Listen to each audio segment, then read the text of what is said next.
ಇನ್ನು ಇನ್ಯಾವ ತಿಂಗಳ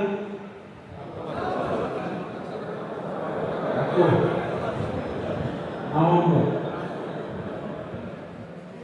ಡಿಸೆಂಬರ್ ಬರ್ತೈತಲ್ಲ,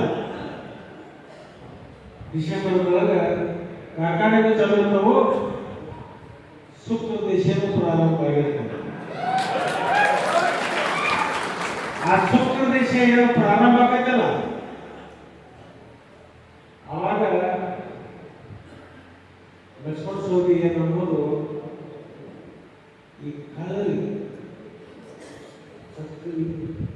ಮಾಡ್ತಾನ ಇವರಿಗೆ ಅವಾಗ ನಾನು ಕೈ ಚಾಲ ತೋರಿಸ್ತೀನಿ. ನಾನು ಮುರುಗೇಶ್ ಶಿಕ್ಷಣ ಕೇಳ್ತೀನಿ, ನಮ್ದು ಸಲ ಎದಕ್ಕೆ ಬೇಡ, ಈ ಪ್ರಾಮಾಣಿಕ ರೈತರು ಕಬ್ಬ ತುಂಬ ಮಾಡೋರನ್ನ ಸ್ವಲ್ಪ ಹೆಡಿಗುರಿ ಕಟ್ಟಾಕ ನನಗೆ ಶಕ್ತಿ ಕೊಡುತ್ತೆ ಮುರುಗೇಶ್